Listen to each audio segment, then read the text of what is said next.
terhadap teman-teman UMKM yang tadi kondisinya mungkin stagnan. Yang pertama adalah disiplin. Kalau misalkan bisnisnya turun, turunin expense-nya, jangan Mhm, tetep, itu akan mhm, ngegerus nanti, itu mhm, satu. Yang kedua, kita tuh harus haus, mhm, haus belajar, mmm, haus untuk, bertemu orang baru, nyari ilmu baru, jaringan baru, dan yang ketiga, itu kita harus punya visi yang bagus. mmm. Karena banyak bisnis jalan di tempat, bukan karena bisnisnya nggak potensi, tapi owner-nya tuh nggak punya visi yang bagus.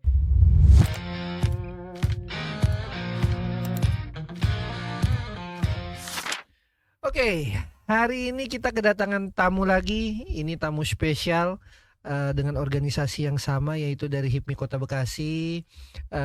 Langsung aja kita sambut bos muda kita yaitu Bro Bagas. Iya, gimana kabarnya hari ini, Bro? Baik, Baik alhamdulillah ya. Bang Saya Rigel manggilnya apa baik. nih, Bro, Ketua?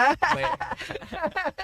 Bro, boleh Biar Bro. anak muda Bro kali ya. Boleh Iya boleh iya boleh iya. Bro. Manggil saya mah Bro juga nggak apa-apa. Bro Bang, bisa Aman ya? lah, aman aja. Ketua juga? Janganlah, Oh jangan, dia main senggol-senggol aja nih. iya iya, Oke, boleh dong, siap. siapa sih, Bro Bagas ini? Mungkin Mhm sobat-sobat Jembatan Mimpi mhm Media ini ada yang belum tahu, mungkin ada mhm yang sudah tahu mhm siapa Bro Bagas. mhm Mungkin boleh dong di-spill-spill, mhm. siapa itu Bagas dan apa kegiatannya? Oke, terima kasih nih sebelumnya Ya, kesempatannya nih Bang Rigel. Bang apa siap. ketua? Eh, Bang Bang aja dah. Bang, oke, siap. Jadi Oke oke. makasih nih Bang Rigel kesempatannya Oke, udah iya. diundang ke podcast Jembatan Mimpi Media. Mmm, Jadi sebenarnya Bagas ini sebenarnya anak muda pada umumnya. oke. Cuma memang kita ini, selama beberapa tahun terakhir Mmm, punya minat yang tinggi di dunia bisnis, mhm, ataupun di dunia politik, mhm, ataupun berorganisasi mhm, gitu. mhm, Kegiatan sekarang, menjalani bisnis, mhm, ada beberapa bisnis yang mhm, dijalanin, mhm, yang memang kita fokusin, seriusin mhm, untuk di scale up jadi besar. oke. Terus juga ada kita juga berpolitik, Mhm, mhm, kebetulan gue, anggota partai politik di mhm, Partai Nasdem. mhm, Terus habis itu yang ketiga juga berorganisasi sama mhm, kayak Bang Rigel di mhm, HIPMI Kota Bekasi. mhm, mhm, Jadi kita nggak hanya mentingin dapur sendiri, tapi mhm, gimana kita bisa kolaborasi sama mhm, pengusaha-pengusaha lain kan mhm, di mhm, HIPMI Kota Bekasi buat mhm, bisa give impact lah, mhm, entah ke UMKM, entah mhm, ke anggota sendiri atau ke masyarakat. Kurang lebih mhm. seperti itu sih, Kak. Wih, menarik emang ini bos muda kita ini. Waduh, amin, Amin dong, kan amin, nggak amin, ada amin. yang tahu. Jadi, kegiatannya Bro Bagas ini, Mhm, lumayan padat juga ya, lumayan. karena dari kerjaannya karena ini kerjaannya lebih ke arah, IT konsultan Iya dan apa, villa juga ya? iya Punya punya villa, villa, iya. itu villa keluarga atau villa Bro Bagas sendiri? Jadi Mmm, sebenarnya basic-nya villa ini adalah mhm, nanti, mungkin gua akan cerita, gue mmm. pernah punya bisnis pertanian Sebelumnya, sebelum villa, oke. cuma gue bangkrut. Oke, Tapi, iya, wilayah, pertanian gue ini berada di satu, wilayah di Kabupaten mmm, Bogor. mhm, Nah, saat itu lumayan mobilitasnya bolak-balik, cukup jauh. oke, Nah, akhirnya, nyokap gua berinisiatif untuk take over, satu villa di sana, mmm, karena di sana industri villanya bagus. mmm. Untuk satu tempat singgah, kedua mau feasibility study untuk bisnis villa, gitu. Oh, ya Nah, ya. berjalan, Mhm, bisnis pertanian bangkrut, villanya mhm. menjanjikan, at the end kita beli tanah di situ terus kita bangun dari nol. Nah, barulah kita Oh. ekspansi gitu, Oh gitu, jadi basicnya. villa itu udah berjalan berapa lama? Dari 2020, bisnis villa itu mulai dari 2022, berarti 4 tahun lah. Ada IG-nya? Ada. Apa nama IG-nya? Villa_The Corina sama Villa Cendanawangi. Sekarang Oh kita ada ada 2. Oke, dua. nanti akan tayang di visual ya Bro Alvin. Mmm, Terus boleh. IT-nya? IT kita, IT konsultan. Jadi, Mmm, bisnis kita itu buat, aplikasi mmm, atau software, mmm. tapi, 100% sampai sekarang, klien kita itu di BUMN. BUMN? BUMN Mmm, gitu. Jadi kita mendigitalisasi proses yang konvensional. mhm, Contohnya misalnya mmm. tadinya laporan kecelakaan kerja itu laporannya by kertas report, Iya iya. dinaikin dari bawah ke Mmm, HSE officer, mmm, ke SM, baru mmm, ke atas. mmm. Tapi ini kita bikin sistem yang mana kalau ada kecelakaan atau apa-apa langsung bisa lewat aplikasi itu langsung cepet Oh, iya iya gitu, iya iya. Itu kurang gimana lebih. cara dapetinnya itu? Nanti kita ngobrol. Oke. Jadi masuknya ke B2G ya. Iya B2G, betul. Oke, menarik. Nah, dari perjalanannya Bro Bagas itu berarti secara background memang di IT atau manajemen atau apa? Enggak, jadi sebenarnya dari SMA nih Bang Rigel. SMA itu aku udah mulai bisnis kecil-kecilan lah. Iya. Ada beberapa saat itu, dari situlah minat terhadap bisnis ini dipertajam. Oh gitu. Lulus SMA 2019 itu gue bikin clothing brand pertama di Bekasi, baju clothing brand namanya Culturalogic. Iya. Oke. Nah tapi di waktu COVID industri itu jadi nggak bagus. Iya, menurun lah. Orang industri lain pada jual banting harga di harga modal. Nah gue nggak mau untuk nurunin brand identity Culturalogic tersebut. Akhirnya saat itu ya udah gue putuskan ini bisnis belum bisa berjalan lagi, kita stop dan sisa uangnya kita bagiin ke shareholder gitu. Nah mulai dari situ lambat laun mencoba bisnis lain dan lain-lain. Nah ini jeleknya gue dulu itu kurang fokus. Wajar Jadi lah. ibaratnya baru kepentok udah cari exit plan.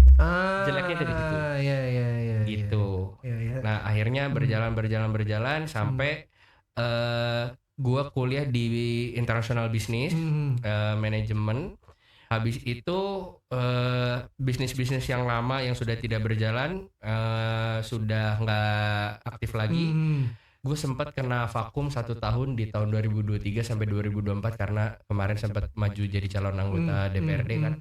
Nah habis itu belum beruntung, belum menang.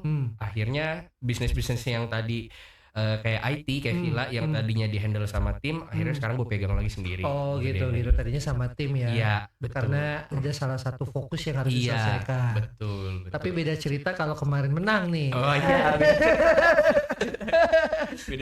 Tapi keren sih dari sosok Bro Bagas ini masih muda tapi sudah ada pemikiran visi ke depan gitu. Jadi nggak banyak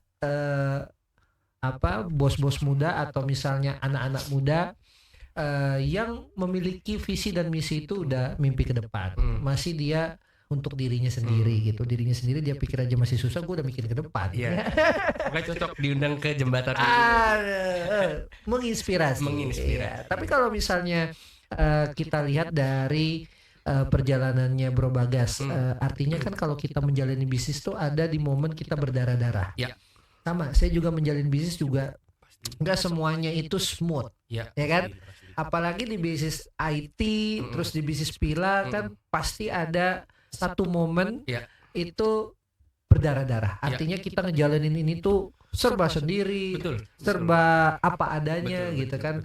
Mungkin bisa dibagikan ke teman-teman atau misalnya sebelum menjalani bisnis ini awalnya tuh gua rugi dulu, gua bikin bisnis ini rugi, akhirnya gue baru sustain di bisnis ini. Nah, mungkin bisa dibagikan ke teman-teman sobat Jembatan Mimpi Media. Boleh. Jadi agak kita tarik ya, ke belakang dulu. Boleh. Jadi yang tadi gue cerita Bang Rigel, gue bisnis pertama itu clothing brand.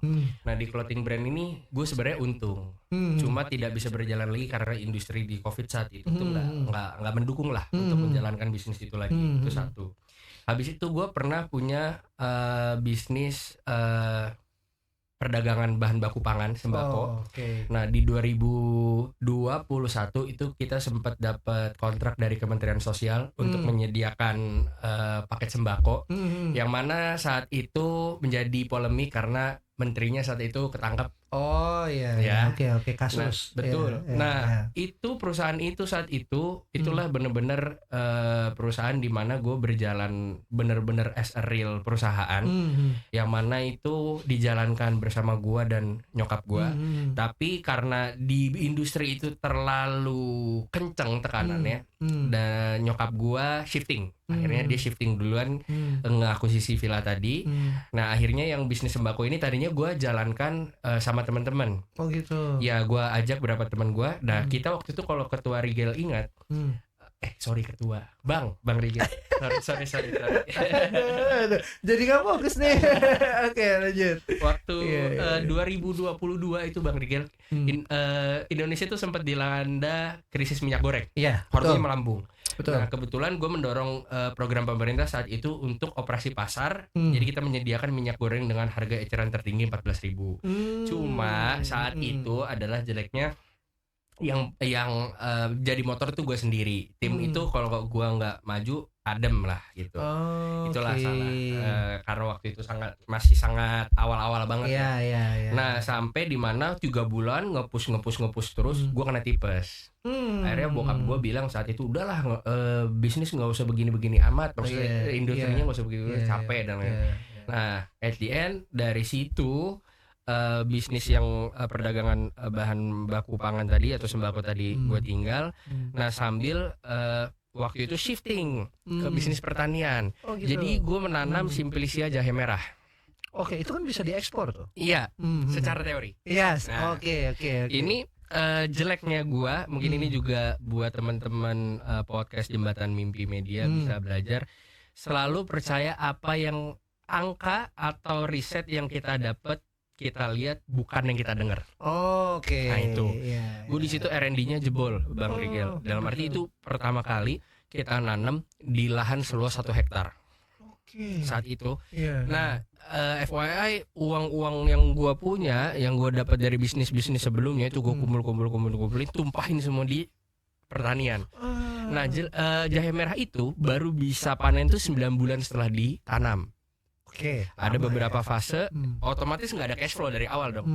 Nah, bulan ke-7, which means 2 bulan sebelum panen, harga sejarah jahe merah itu range-nya di 25.000 sampai 35.000 kilogram per kilo. Nah, waktu Covid naik pernah sampai 120.000. Iya, memang pernah. Iya. Karena kan dulu katanya jamu pon-pon, bagus lah segala macam. Nah, waktu itu kena FOMO, akhirnya ke situ. Nah, tapi kita hanya punya forecast itu di angka 25, 30, 35 untuk forecast revenue ya, penjualan.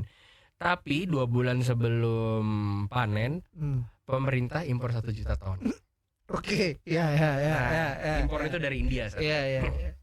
Nah, jadi dari 1 hektar yang gue tanam itu estimasi beratnya itu sekitar 30 sampai 40 ton. Itu yang harga range normal 25, 30, 35 itu anjlok sampai harga Rp3.000 per kilogram.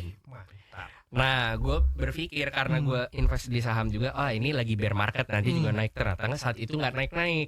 Sedangkan harus udah dipanen gitu kurang lebih. Akhirnya kita coba panen di harga 3.000, ongkos panennya 1.200, berarti ada margin 1.800. Gue mikir ini kayaknya kalau dilanjutin gue yang kepinteran deh gitu kan, ngapain dilanjutin. Akhirnya ya sudah tutup buku, habis bener-bener uang pribadi habis semua di situ. Terus habis itu shifting lah dari situ.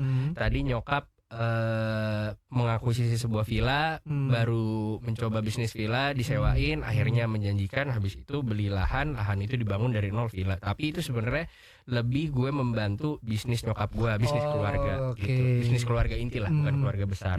Gue involve di situ untuk mengembangkan itu sampai sekarang alhamdulillah udah punya 2 cabang.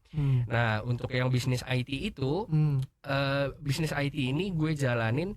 Sebenarnya perusahaannya udah ada, tapi gue belum involve di awal. Perusahaannya udah ada. Udah ada. Itu perusahaan dari keluarga atau enggak, sama partner? Partner. Emang udah ada. Udah ada. Cuma karena waktu Covid waktu proses kampanye itu 2023 sampai 2024 kan nggak pegang sendiri ya. Maksudnya ada tim yang pegang, tapi ya tahulah pasti kalau bisnis dipegang tim doang tanpa kita in charge itu pasti anyep.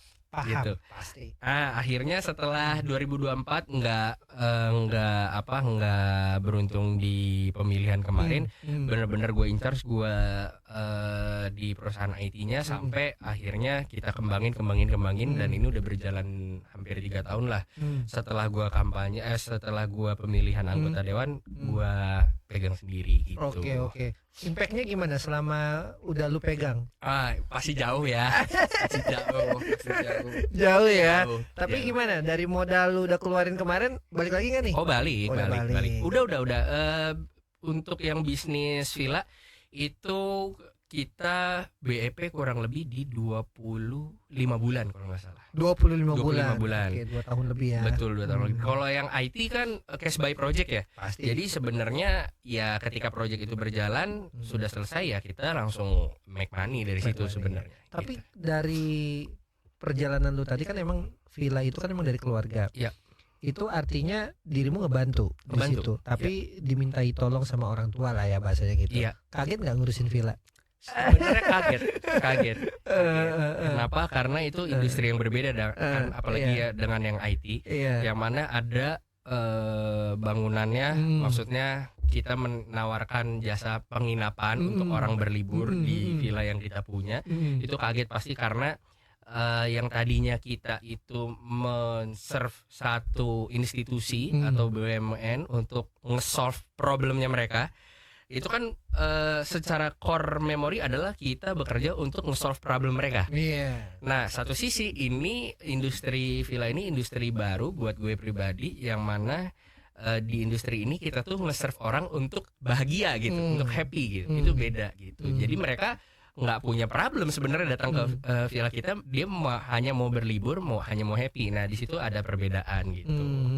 Terus terkait dengan IT. IT itu kan artinya lu ngurusin software gitu kan. Hardware nggak diurusin ya, software aja. Ngurusin software, terus lu juga ketemu sama klien, komplain. Apa yang membedakan dengan bisnis villa? Sedangkan ini bisnisnya IT. Itu nggak sama juga dengan backgroundnya dirimu gitu. Betul. Nah, gimana lu bisa masuk di kedua bidang yang berbeda? Jadi pertama kalau di IT kebetulan gue benar-benar bukan lulusan IT, tapi gue punya partner yang sekarang partner ini jadi direktur IT di perusahaan kita. Itu expert di bidang IT dan di sini gue lulusan manajemen kan. Nah, gue ajak berpartner lah itu sama ada partner gue satu lagi, kita berpartner. Di awal ini bener-bener kayak apa ya, nemu sebuah hal yang baru yang nggak ngerti sama sekali. Bayangin Bang Rigel, gue pertama meeting sama BUMN, sama partner gue, kita ketemu klien, ketemu orang di sana. Gue itu beruntungnya gue sebelumnya kan udah masuk politik ya, jadi bisa tampang pura-pura lah.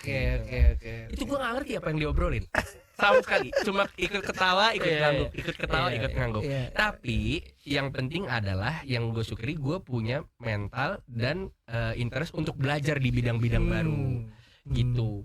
Nah, kesulitannya itu satu. Yang kedua pasti kan kita di industri yang baru itu pasti menakar juga dong capital yang mau kita alokasikan berapa. Dari awal kita berpartner belum ada karyawan sampai sekarang ada karyawan. Nah, itu bener-bener mulai IT itu bener-bener bootstrap dari nol banget. Oh gitu. Betul. Jadi kita awal nggak langsung dapat kerjaan, kita bahkan keluar duit dulu. Ya. Jadi kita keluar duit itu sebenarnya udah pas dapat project. Tapi gue ingat project pertama gue itu sebenarnya pengadaan laptop. Pengadaan laptop di institusi tersebut. Itu hardware dong masuknya. Hardware. Iya. Tapi itu nilainya juga cuma 30 juta. Kecil ya. Cuman berapa itu? 5 ya? Enggak, 4 ya? Iya, 4-an. Iya. Tapi saat itu kita seneng, alhamdulillah udah berhasil nih dapat satu kerjaan, nggak apa-apa kita ambil. Ada masuk gitu ya. Betul. Sampai gue ingat waktu itu dapat pekerjaan pertama aplikasi itu, gue ingat nilainya 66.850. Nah, itu ada gue integrasikan aplikasi di institusi ini terhadap satu kementerian tertentu. Itu skopnya kecil, tapi kita seneng lah. Nah, mulai dari situ karena kerjaan kita bagus, ada beberapa tender kita ikut, kita menjalin komunikasi dengan stakeholder, dengan user, mereka puas kerjanya, akhirnya repeat order gitu. Jadi memang lagi-lagi tergantung kitanya juga kontrol diri kan, dan kemauan sama mindset kita gitu kan. Sebenarnya banyak juga kok yang backgroundnya misalnya kayak sipil, ya anggaplah kayak brand sepatu Brodo ya. Iya, Brodo tuh. Yang foundernya adalah teknik sipil tapi jualannya sepatu gitu kan, banyak yang begitu. Cuman kan balik lagi ya gimana cara kita aja gitu. Kita mau masuk ke sini sebenarnya sama aja sih. Cuman bagaimana kita supaya kita bisa masuk ke bisnis Iya. yang berbeda itu Iya. dan bisa Iya. jadi nyawa kita ada di Betul. situ ya. Betul. Cuman yang dari cerita Bro Bagus ini kan menarik ya. Kan kalau IT itu kan tadi udah disampaikan kan bakar duit. Nah, sedangkan villa kan fisiknya udah ada. Iya. Nah, ini kan sesuatu hal yang berbeda nih. Betul. Nah, Betul. itu gimana awal mulanya kan bakar duit nih. Iya. Nah, terus ini sama dengan fisik untuk villa. Nah, itu gimana tuh? Jadi kita terapin beberapa cara yang berbeda di IT. Kalau di IT ini gue selalu menempatkan gue ini jadi dokter. Oke. Jadi dokter, Konsultan jadi lah ya. konsultan, bener. Ya, IT konsultan. Jadi bisa mungkin jadi dokter, mungkin bisa jadi pengacara. Jadi kita mendengar keluhan dari kliennya, apa kebutuhannya dan lain-lain. Nah, terus habis itu baru kita rumuskan cara-cara seperti apa, terus habis itu teknologi yang kita gunakan apa, waktunya berapa lama, orang yang dibutuhkan untuk mengerjakan proyek ini berapa lama, baru kita submit lah ini proposal sampai kita bisa jalan kerjaannya.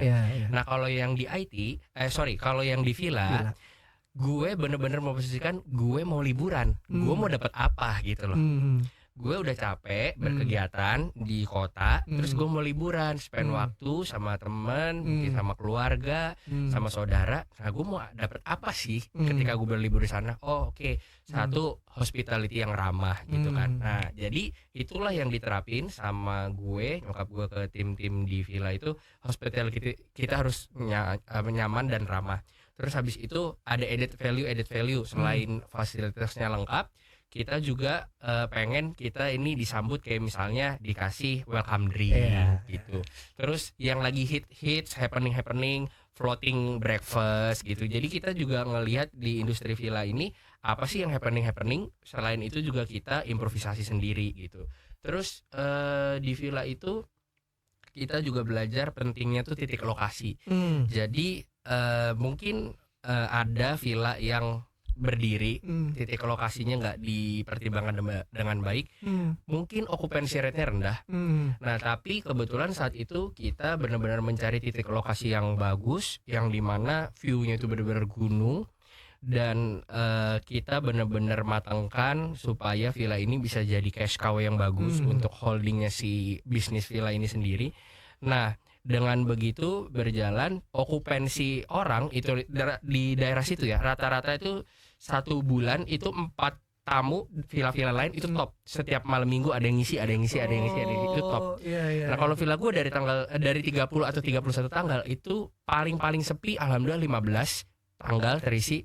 Kalau misalkan di high season tuh bisa sampai pernah rekor 26 sampai 27 tanggal terisi. Yang terisi. Oke. Gitu. Iya. Ini kan balik lagi konsep ya. Konsep gabungan tadi konsep, location, hospitality dan marketing. Oh iya, lagi-lagi ya kita harus inovasi ya dan adaptasi lingkungan. Karena posisinya kalau kita nggak adaptasi ya susah juga karena ini bisnis fisik kan. Betul, fisik. Kalau IT kan jatuhnya ya project gitu kan, dan itu kan masuknya bisa B2B bisa B2G kan by project. Nah, kalau fisik ini treatmentnya beda, ya kan? Secara operasional beda, jauh, ya kan? Beda. Nah, yang jadi obrolan kita nih, bagaimana cara lu nge-treat dengan operasional yang berbeda dari IT konsultan terus sama villa, ya kan? Sampai keduanya ini bisa bertumbuh bersama. Nah, mungkin ini bisa dibagikan tips-tipsnya nih ke teman-teman sobat Jembatan Mimpi Media. Boleh. Jadi dalam menjalankan bisnis IT dan villa ini kita di awal pasti hand in hand sendiri ya. Tapi kita juga jangan terjebak apa-apa tuh kita micromanage. Itu salah. Itu kita nggak bisa scale up kalau kita micromanage. Nah, yang kita lakukan adalah kita belajar untuk nyari orang-orang yang kompeten dulu nih di bidang IT dan di bidang villa. Kalau IT kan untuk ngedevelop sistem. Kita cari yang oke, kita bayangin Bang Rigel, gue di awal-awal itu sampai untuk nyari tim gue interview sendiri. Oh gitu. Jadi lu Interview turun tangan ya. Pengen tahu siapa nih orangnya, kelakuannya kayak gimana gitu ya. Betul. Nah, kalau di IT kan ada posisi ada project manager, business analyst, full stack programmer, quality assurance, UI UX dan lain. Itu semua awalnya gue nggak tahu, gue belajar, gue dalemin, gue menelaah CV itu sendiri yang masuk ke email kantor gue sama partner gue. Oh, ternyata belajar, ternyata begini, ternyata IT itu nggak segampang yang kita lihat. Aplikasi jadi enggak, itu sangat kompleks di dalamnya gitu loh. Nah, kalau untuk villa yang pasti kita benar-benar terapin SOP, Oke. yang mana SOP ini sebenarnya gue contoh dari Hotel Grand Hyatt. Oke, jadi lu udah ada ini ya, udah ada pakem lah Iya, udah ada bahasanya. pakem, betul. Supaya ibaratnya ini udah ada referensi Iya. gimana caranya biar seperti ini atau di Betul, atasnya betul, gitu. betul. Karena kalau gue ngeliat kan hotel yang sangat punya nama itu contoh Grand Hyatt misalnya, terus habis itu Hilton gitu, JW Marriott. Nah, gue ini ngelihat di awamnya gue villa itu belum ada yang sebegitunya gitu. Nah, itulah gue mau masukin unsur-unsur values dari hotel-hotel besar itu ke industri penginapan villa ini gitu. Nah, terus habis itu tadi ditanya bagaimana cara handle operasionalnya. Kalau di villa itu kita kayak mindsetnya kayak ngerawat rumah. Pasti ada di mana barang-barang patah atau misalkan ada atap misalkan bocor meskipun belum pernah bocor. Terus habis itu nanti ada misalnya biliar bola-bola yang hilang. Terus habis itu misalkan nanti belum listrik, belum air, kolam renang. Nah, itu gue belajar. Nah, gue waktu ngebangun villa itu Bang Rigel, gue sempet turun langsung jadi mandor. Oke. Untuk ngawasi. Ya. Gue bener-bener kalau basic membangun itu kan sebenarnya nyokap bokap gue sebelumnya kan udah pernah bangun rumah ya. Jadi mereka udah ada basic, udah ada renovasi apa pernah gitulah. Kalau gue kan nggak pernah sama sekali, tapi gue belajar di situ. Oh, ternyata kedalaman kolam renang, habis itu tebel kolam renang, mesinnya dari Jerman dan lain-lain, lantai. Nah, itu gue benar-benar belajar dari sebelum villa itu ada. Jadi bukan ujuk-ujuk villanya udah jadi dibangunin terus gue masuk gitu, enggak. Tapi gue benar-benar dari sebelumnya itu bahasanya coba ngemandorin, bukan ngemandorin ya, menghandle lah. Memantau lah progres pekerjaannya day by day gitu. Nah, jadi itu kalau di villa tuh kayak begitu. Tapi menarik ya dari cerita itu, artinya operasionalnya kan berbeda ya. Berarti ada rekening yang berbeda dong, nggak nyampur kan. Nah, itu boleh tahu nggak berapa sih range-nya kalau kita mau ibaratnya ya kita mau sewa villa di situ, berapa sih range-nya kalau boleh tahu? Kalau villa itu range di unit yang gue punya itu start from kalau malam minggu ya itu di 4,8 juta satu malam. Satu malam. Iya. Oke. Itu dengan kapasitas 30 orang.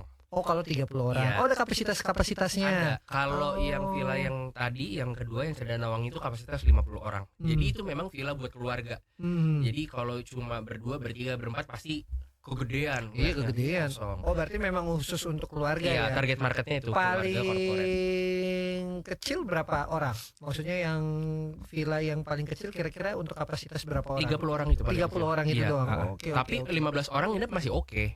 Oh, 15 orang masih oke. Iya. Tapi kan kalau misalnya kosnya gitu. Kalau misalnya banyak juga kita handle corporate dari misalkan perusahaan-perusahaan gitu mau outing di situ, itu kayak misalnya kalau 30 orang harga 4,8 kan berarti satu orangnya kosnya cuma 160.000, belum termasuk makan kan.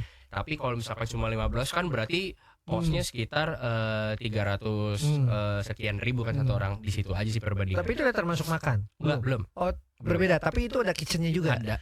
Kita kitchennya terpisah dari bangunan villa itu. Jadi kita udah punya tim catering sendiri. Jadi menu itu sebelum nginep ditawarin mau pesan makan nggak. Kalau mau pesan makan pagi, siang, malam, berapa hari, berapa packs dan lain-lain. Ini menunya silakan dipilih.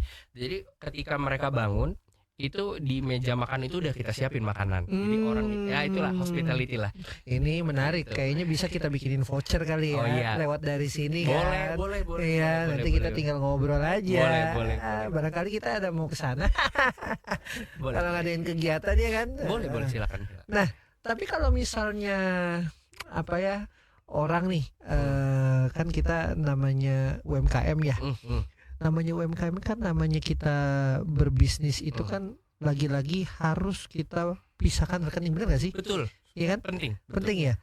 Apalagi dengan dua bisnis yang berbeda. Iya. Terkadang mereka baru jalan aja rekeningnya masih nyatu. Iya, betul. Benar gak sih? Betul. Nah, tipsnya Bro Bagas nih, kira-kira untuk yang perintis atau UMKM nih, yang mereka ibaratnya masih di bawah, belum berkembang. Mungkin mereka bingung apa sih yang salah dari bisnisnya gitu. Okay. Nah, mungkin dari Bro Bagas bisa nggak sih kasih tips ke mereka, ya mungkin yang salah mungkin dari pemisahannya atau apanya gitu, mungkin bisa dibagikan ke teman-teman UMKM. Oke, ini buat teman-teman UMKM. Nah, Kebetulan gue juga suka jajan makanan UMKM. Jadi gue mungkin ada Iya, Bang Rigel. iya, Gue di dekat rumah kakek gue di Bogor ada satu pedagang Hmm. telur gulung. Oke. Omsetnya 18 juta sebulan. 18 juta sebulan. Oke, omset. Iya, quite big dong. Ya. Paling margin bersihnya 35 sampai 40%. Iya, ya. Tapi gue tanya yang kedua, Hmm. jualan udah berapa lama Bang? Oh, udah 15 tahun. Apa yang salah? Ya. Pengelolaannya. Ya, ya. Jadi kalau gue boleh berbagi tips adalah sekecil apapun bisnis lu selalu pisahkan uang rekening pribadi dan uang bisnis. Karena ini dua hal yang berbeda. Sama sekali benar-benar ini dua hal yang berbeda. Terus jangan merasa ketika bisnis kita omsetnya naik, oh kita boleh spend lebih. Enggak. Jadi ada momen-momen di mana ketika surut sebelumnya itu tinggi, ini tuh buat subsidi silang. Nah, banyak kan satu UMKM itu yang diperhatiin, satu pemisahan uang rekeningnya ini nggak dilakukan, jadi nyampur aja, nggak tahu yang bener buat belanja kebutuhan dagangannya sama buat kebutuhan di rumah disatuin, pembukuannya nggak jelas, itu satu. Dan yang kedua ketika omset naik, mereka spendnya naik. Nah, yang bisa tips yang gue lakukan adalah yang kedua, ini mungkin agak harus bleeding dulu kalau UMKM, tapi kan kita maunya fondasi yang kuat untuk kita scale up. Betul. Mungkin tetap yang kalau yang kayak tadi industri tetap telur gulung, tapi dari satu cabang dia punya jadi 50 cabang. Itu kan pasti kaya, ya kan? Ketahuan kalau satu outlet itu satu gerobak omsetnya 18 juta, kalau kali 50 udah 900 juta sebulan kan. Nah, jadi yang dilakukan adalah di awal-awal mungkin 1 tahun 2 tahun pertama itu adalah menerapkan gaji untuk si ownernya sendiri. Misalnya 18 juta omset bersih, misalnya 40%, berarti 7 juta 200.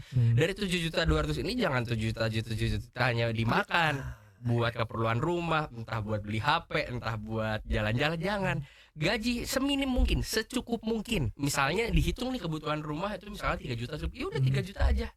Sisanya apa? Gulungin lagi. Memang Bang Rigel, yang perih itu dari merintis adalah bukan karena mereka nggak bisa, tapi yang ditahan adalah nafsu dan disiplin. Itu yang paling berat. Emosional. Wajar. Gue juga pernah ada di fase dimana ketika punya uang, dapat uang itu mau spend apa segala macam, hal yang sebelumnya belum pernah gue punya. Wajar. Tapi mungkin teman-teman di sini kalau misalkan nonton ini, percayalah mungkin ada beberapa hal yang gue sebelumnya belum pernah punya terus jadi punya. Percayalah ketika udah punya itu setelah 2 bulan 3 bulan ya udah aja gitu. Paham. Ya kan. Nah tapi itulah mindsetnya teman-teman itu, growth-nya itu jangan dipikir 1 bulan 2 bulan, jangan 1 tahun 2 tahun, bikinlah grand plan-nya itu blueprint-nya dalam 5 tahun pertama. Ya, roadmap. Betul. Apapun bisnisnya, apapun UMKM-nya gitu. Itu saran gue. Jadi ketika gaji tadi UMKM dapat margin menggaji dirinya sendiri tetap 3 juta, omset udah makin gede. Nah, ini ada pilihan lagi nih, Bang Rigel. Satu, apakah sisa tabungannya tadi mau diambil sebagai dividen, diambil, entah dia mau beli aset atau gedein keran bisnisnya lagi. Nah, saran gua adalah gedein dulu keran bisnisnya. Sampai ke berapa angkanya, sampai ke titik di mana lu itu mau makan, mau tidur, mau liburan, mau jalan-jalan, mau mencukupi kebutuhan rumah tangga itu udah nggak mikir. Nah, jadi uang yang tadi di spreadnya itu dari 7,2 bersih diambil 3 juta, berarti ada 4,2 juta kan. Itu digulungin selama 12 bulan, bikin cabang baru coba. Nah, ini ada ilmu yang beda lagi, di mana satu cabang atau satu gerobak itu misalkan kita ngomong gampangnya gerobak telur gulung lah ya. Itu dihandle sendiri. Sama kita buka cabang yang kedua, kita nyari orang buat dagang telur gulung. Nah, itu beda. Itu ilmu manajerialnya baru di cabang 2 dirasakan buat para UMKM gitu. Jadi intinya step by step.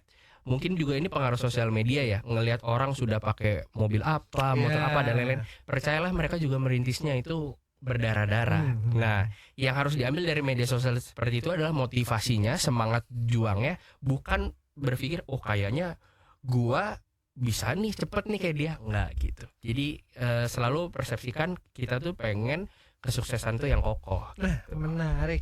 Memang beda kalau bos muda kalau berbicara nih kan. Iya, karena nggak semua berpikirannya seperti itu, karena kita bukan menjudge bahwa usia semakin di atas itu mereka pemikiran semakin oke dalam berbisnis, tapi justru malah sekarang yang umurnya semakin muda malah mereka berpikirnya untuk beradaptasi. Iya. Cuman yang kita ambil hikmahnya adalah gimana caranya kita bisa beradaptasi di zaman yang berbeda. Betul. Ya kan? Betul. Karena kan kita di zamannya sudah berbeda ini. Betul. Ya kan? Sangat berbeda. Ya artinya sosial media apapun kita sekarang kalau kita mau marketing tuh udah bisa lewat sosial media, ya kan? Dulu pakai brosur. Iya, dulu pakai brosur, datang ke rumah-rumah kan, door to door gitu kan. Kalau sekarang tinggal pakai Instagram, Threads atau TikTok atau LinkedIn itu udah bisa harus berbayar gitu. Oke, menarik ceritanya Bro Bagas. Tapi kalau misalnya saya lihat aktivitas saat ini kan salah satunya di partai, terus sama juga di organisasi HIPMI Kota Bekasi, terus juga bisnis. Nah, itu gimana caranya ngebagi waktunya tuh antara partai, organisasi, terus sama bisnis. Nah, itu boleh dibagikan. Oke, kebetulan per video ini di tag diundang sama Bang Rigel. Saya belum menikah.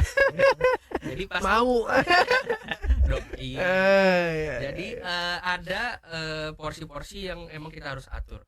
Ya pasti pertama adalah yang bikin dapur ngebul dulu. Karena apa? Karena misalkan kita mau berorganisasi, baik di tadi contohnya di Himpunan Pengusaha Muda Indonesia atau HIPMI ataupun di partai, itu kan pasti ada di mana kita nggak membuat duit, kita nggak making money, tapi kita malah keluar duit. Betul. Nah, kalau kita ini masih belum financial freedom, tetap utamakan prioritaskan bisnis dulu. Betul. Nah, yang kedua baru dilihat organisasi mana yang kira-kira bisa mendapatkan peluang atau bisa mendapatkan relasi yang bisa generate money ke depannya.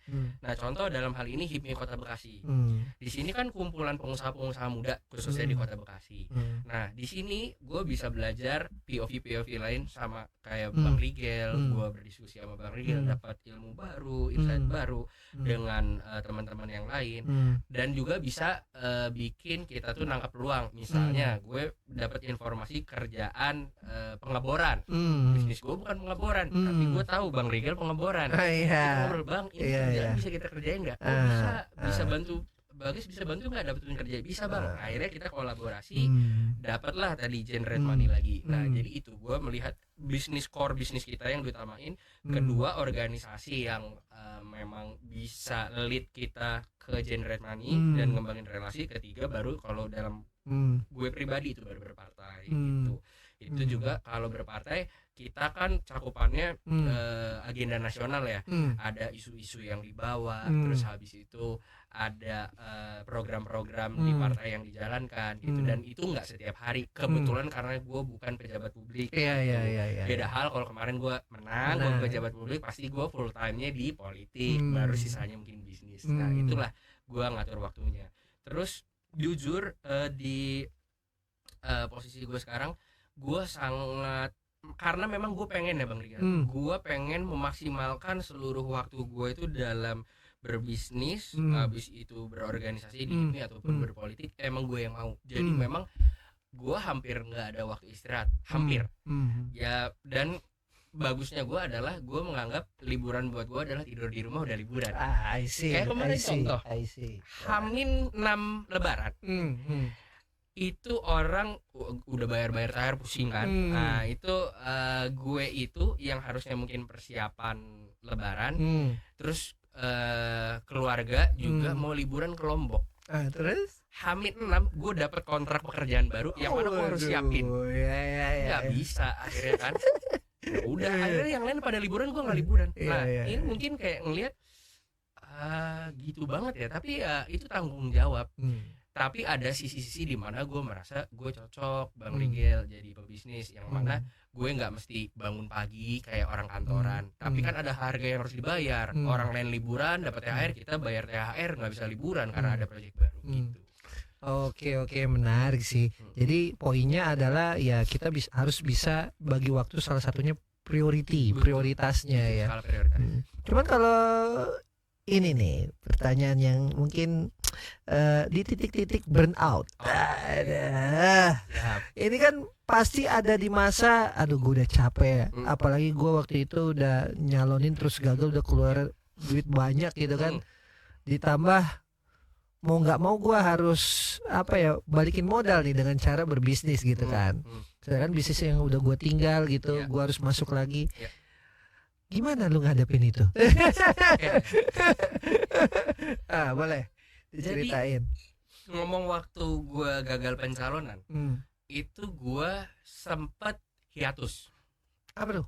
Hiatus itu gue nggak bersosialisasi. Oke. Bukan karena orang ngatain gue enggak, karena gue merasa banyak saat itu ketika gue maju calon anggota dewan, banyak harapan-harapan dititipin di pundak gue, tapi gue belum bisa achieve. Gue merasa malu terhadap mereka karena gue gagal gitu, nggak bisa bantu mereka lebih.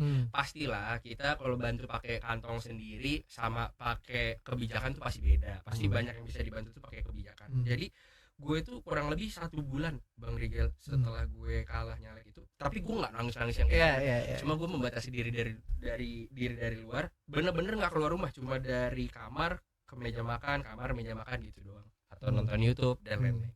Nah cuma ada satu di mana gue merasa itu udah lewat, gak apa-apa, ada waktu alokasi kita untuk kecewa, untuk merenung, gak apa-apa, tapi ketika kita harus disiplin 1 bulan setelah itu jalan lagi gitu. Nah terus mengenai bisnis, sangat sering di mana mungkin karena gue juga masih muda ya, di mana gue merasa burn out, gue merasa capek, gue merasa ingin menyerah. Nah sebenarnya Bang Rigel sampai sekarang, jadi kita tuh ngelihat bisnis tuh nggak capek cuma ketika merintis loh Bang Rigel. Makin gede karyawan makin banyak, tekanan makin gede. Misalnya Bang Rigel nih, ada satu bisnis lah, kita nggak ngomong kita berdua ya, ada satu bisnis, dia punya misalkan 20 karyawan, dia bisa hidupin dengan catatan 1 bulan tuh dapat project 2M. 1 tahun. Nah berarti tahun depannya lagi kalau dia nggak mau mem-PHK salah satu karyawannya, minimal kan 2M. Tapi kalau dia punya drive, values yang dia mau pekerjakan orang banyak, pasti dia agresif, jadi naiknya 2M, 3M, 4M. Once ketika misalkan ada 1 tahun dia sudah achieve 4M, tiba-tiba jadi 3M, itu pasti mental agak kena. Pasti. Pilihannya tabungan kita sendiri mau disuntik lagi, memang ada beberapa momen mesti nyuntik kayak begitu, atau ada karyawan di PHK. Nah gue bener-bener sangat tidak mau mem-PHK karyawan gitu. Kecuali memang dia secara kompetensi, 1 kontraknya udah habis, 2 kompetensinya kurang, berarti nggak ada masalah. Tapi kalau mem-PHK gara-gara ketidaksanggupan kas dari perusahaan, itu gue benar-benar sangat hindari. Nah seringkali di mana proyek-proyek ini berjalan ada kendala macam-macam, ada yang nggak sesuai hitungan, nggak sesuai prediksi, nggak sesuai forecast, timeline dan segala macam, gue kena mental jujur aja. Tapi gue selalu sisain, gue tidak menunjukkan itu ke orang-orang, dan gue sebisa mungkin gue nggak melimpahkan. Jadi yang gue lakukan adalah di kamar gue itu ada balkon. Nggak banyak yang tahu sama sekali. Tempat merenung lah. Jadi even orang tua gue nggak tahu sama sekali. Dan mungkin kalau nonton ini jadi tahu.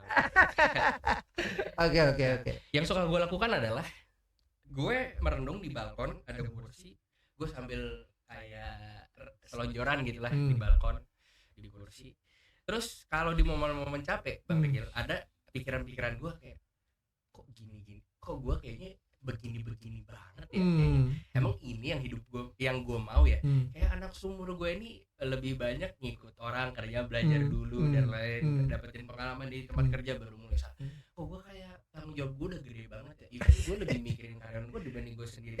Tapi cuma di situ aja, sampai di situ, karena gue berpikir nggak boleh kayak gitu, karena kita di sini juga bukan tanpa alasan, berarti kita sama Allah itu dikasih kepercayaan, kapabilitas buat ngidupin banyak orang nih.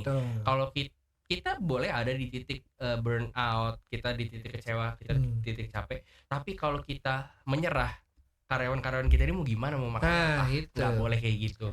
Dan selalu gue percaya bahwa memang pengusaha itu di level mikro, kecil, menengah, sampai besar, sampai corporate gede, tekanan itu pasti berbeda.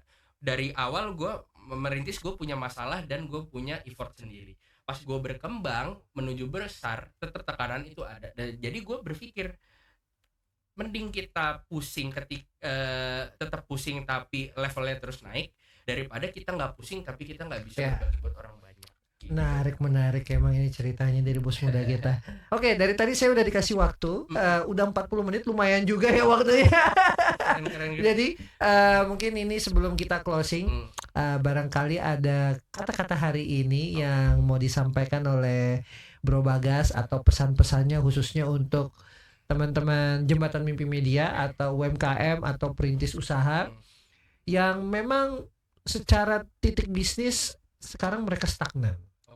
Dan daya beli lagi turun karena peperangan. Nah, mungkin ada hal-hal yang mau dibagikan, monggo silakan. Oke, buat teman-teman penonton podcast Jembatan Mimpi Media, ada beberapa hal yang mungkin ini nasihat dari gue pribadi terhadap teman-teman UMKM yang tadi kondisinya mungkin stagnan. Yang pertama adalah disiplin. Kalau misalkan bisnisnya turunin expense-nya, jangan tetap, itu akan ngegerus nanti. Itu satu. Yang kedua, kita tuh harus haus belajar, haus untuk bertemu orang baru, nyari ilmu baru, jaringan baru. Dan yang ketiga, itu kita harus punya visi yang bagus. Karena banyak bisnis jalan di tempat bukan karena bisnisnya nggak potensi, tapi ownernya tuh nggak punya visi yang bagus. Jangan kita pernah punya perasaan berpuas diri, gue punya 2 cabang, kayaknya gue udah oke deh. Tapi bukan masalah uang ya Bang Rigel. Masalahnya adalah ketika lu sudah bisa makan 1 piring, 2 piring, 3 piring, sisanya ini lu motivasikan untuk amal jariah lu. Betul. Jadi bukan kita mengajarin untuk sangat duniawi, mengejar duniawi, enggak. Kita mengajarkan atau ngasih saran di mana ketika skala lebih gede, kita nyerap banyak karyawan dan lain-lain, keberkahan itu makin banyak gitu. Jadi jangan berpuas diri punya 2 cabang, enggak, terus upgrade 3 cabang, 4 cabang, 5 cabang. Kan kita ini lahir di Indonesia Bang Rigel. Ada banyak cara kita bisa mengabdi lah buat Indonesia. Salah satunya buka lapangan kerjaan, itu juga kita membantu pemerintah, dan kedua juga kita dapat pahala gitu. Jadi pesan gua itu yang pertama tadi disiplin adalah mengatur expense. Kalau misalkan lagi turun, kalau lagi naik jangan langsung kita ikut naik, tapi di batas standar kita lah, sampai kita punya cash flow yang kuat, keuangan yang kuat, bolehlah kita naikin dikit-dikit. Terus habis itu kedua haus belajar, haus nyari teman, belajar surrounding lingkungan kita sama orang-orang yang produktif dan membangun. Jangan cuma kita datang ke tongkrongan yang cuma ngomongin orang, ngomongin game, ngomongin apa segala macam. Harus surrounding kita ke orang-orang yang punya obrolan-obrolan positif. Dan yang ketiga itu visi misinya harus bagus, vision bagus, dan eksekusinya juga bagus. Eksekusi yang bagus itu tadi muter lagi ke mana, ke gimana cara belajar dan disiplin, kurang lebih gitu. Karena poinnya mulai aja dulu. Betul, mulai aja. Mulai nggak ada evaluasi. Nggak ada evaluasi. Oke, gimana 2029? Oke.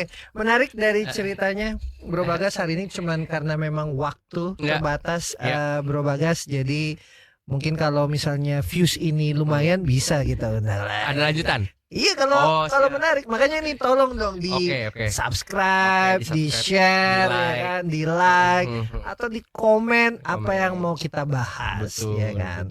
Oke, paling itu Bro Bagas, terima kasih atas waktunya, kepadatannya, ya kan. Aduh, luar biasa memang bos muda kita ini. Kita closing. Oke, terima kasih Bro Bagas. Saya Rigel Powalo, selamat datang di Jembatan Mimpi Media.